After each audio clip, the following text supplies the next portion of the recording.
name is Daniel, and for most of my life, I believed family was unbreakable. I believed blood meant loyalty. I was wrong. When our father passed away, the house felt quieter than ever. He wasn't just my dad, he was the man who taught me how to stand on my own feet. A self-made businessman, strict but fair, and very clear about one thing: everything he built was meant to be divided honestly. At least, that's what I thought. My sister Laura cried the loudest at the funeral. She held my arm tightly, telling everyone how close she was to Dad, how she took care of him in his final years. People praised her devotion. I stayed silent. Grief had locked my words inside my chest. But grief didn't blind me. Something felt off. A week later, Laura invited me to her house. "Daniel," she said gently, pouring coffee, "Dad trusted me with some things before he died." Legal things. That's when my stomach tightened. She slid a folder across the table. Inside were copies of documents, wills, property papers, bank statements. According to those papers, she was the sole executor, and most of the inheritance was temporarily under her management. Temporarily? I asked. She smiled. "Until everything is settled. You don't want the stress, right?" I didn't argue. Not yet. But that night, I couldn't sleep. Dad was many things, but careless wasn't one of them.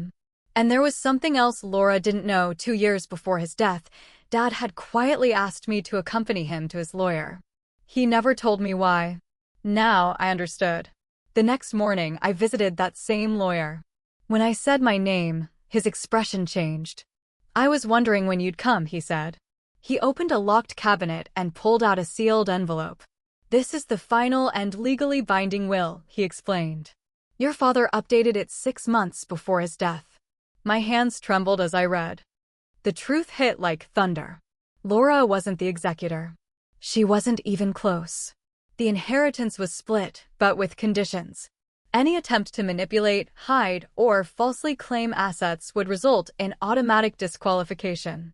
And attached were records, bank transfers, forged signatures, emails. Evidence. Dad had suspected her. The documents Laura showed me? They were outdated and altered. 2 days later, we met again, this time at the lawyer's office. Laura walked in confident. She walked out pale. As the lawyer calmly laid out the facts, her voice cracked. "This isn't possible," she whispered. "He promised me."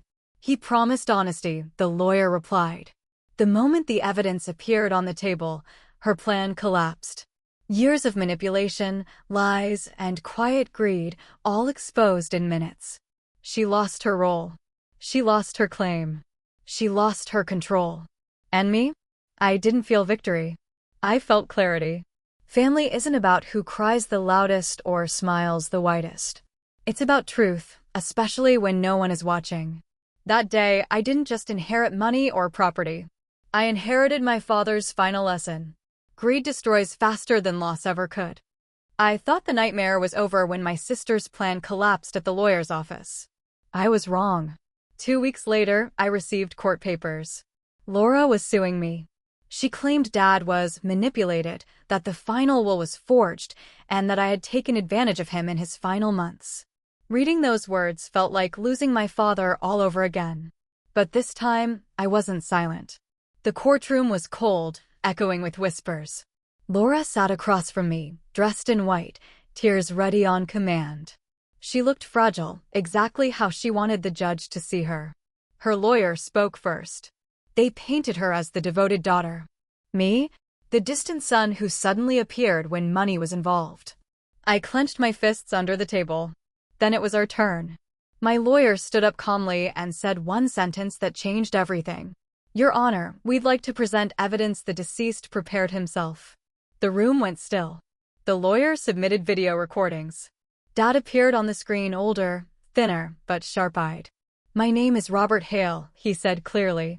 "If you're watching this, it means I was right to be cautious." Laura froze. Dad explained everything. How money had gone missing. How signatures were forged. How pressure was applied when he was sick. "I love my daughter," Dad said, voice steady. "But love doesn't excuse betrayal." Laura's lawyer objected. Too late. Next came bank records, email trails, and finally the document that destroyed her case completely. A handwriting expert confirmed the altered will Laura tried to use was fake. The judge turned to her. "Miss Hale," he said slowly, "do you have anything to say before I rule?" For the first time, Laura didn't cry. She was angry. "He owed me," she shouted. "I sacrificed my life for him." The judge's voice hardened. "Caregiving does not grant permission to steal." The gavel struck. Case dismissed. Not only that, Laura was ordered to repay the money she had taken and barred from contesting the inheritance again. As we walked out, she passed me. "You think you won?" she hissed. I looked at her, not with anger, but with sadness. "No," I said quietly. "Dad did." Outside the courthouse, the sun felt brighter than it had in months. I didn't feel rich. I didn't feel powerful. I felt free. Because the real inheritance wasn't money. It was the truth. Winning in court didn't bring peace the way I thought it would. For weeks after the verdict, my phone stayed silent. No calls. No messages. Family members who once smiled at me now avoided my name. Some believed the truth. Others preferred the lie. It was easier. Laura disappeared. I heard rumors first. She had sold her car. Then her apartment. Then she left the city altogether. People said she blamed me for everything. Maybe she did. One evening, I returned to my father's house, the house that nearly tore us apart. Dust covered the furniture. Time felt frozen. In Dad's study, I found something I hadn't seen before, a small wooden box hidden behind old books. Inside were handwritten letters. They were addressed to both of us. I read mine first. "Daniel, if you're reading this, it means things didn't go the way I hoped. I wanted my children to stand together, not stand in court. But if one of you chose greed over family, I trusted you to choose truth." My throat tightened. Then I opened Laura's letter. "Laura, I know you feel overlooked. I know you believe the world owes you more. But what you take without honesty will never feel like enough. If you ever read this, I hope it's before it's too late." I sat there for a long time, holding both letters.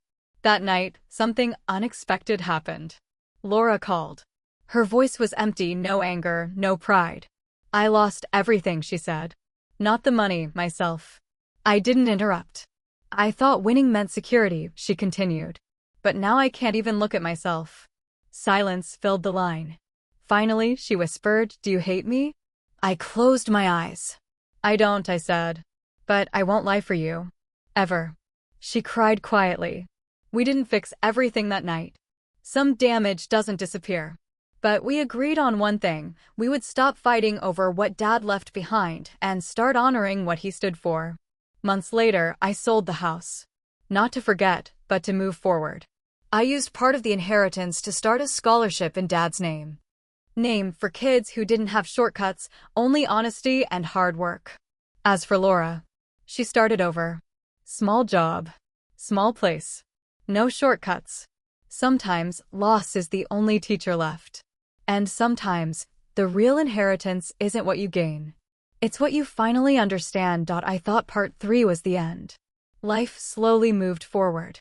The court case faded into memory, the house was sold, and silence replaced chaos.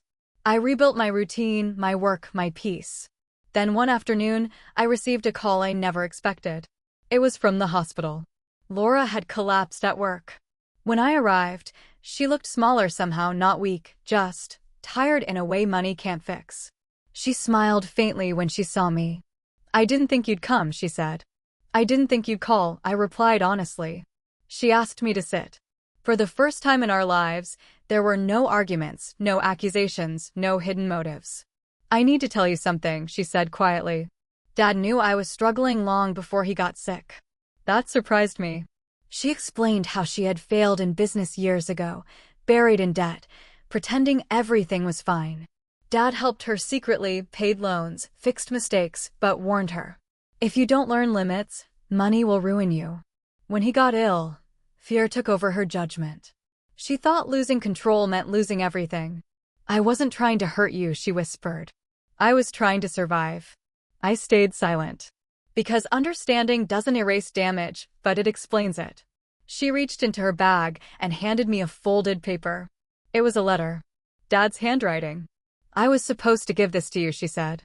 "But I was too ashamed." I read it slowly. "If you're reading this together, then you finally understand each other. One of you guards truth. The other seeks security. Neither is wrong unless you choose greed over honesty." My chest tightened. Dad had planned this moment, even this conversation. Before I left, Laura said one last thing. "I don't want the money. I just want to stop running." Weeks later, she resigned from her job and left the city, this time not to escape consequences, but to start clean. No lawsuits. No demands. No lies. Just distance and healing. I still think about Dad often. About how he didn't just leave us wealth. He left us tests. And in the end, the real inheritance wasn't who got more. It was who learned the lesson in time.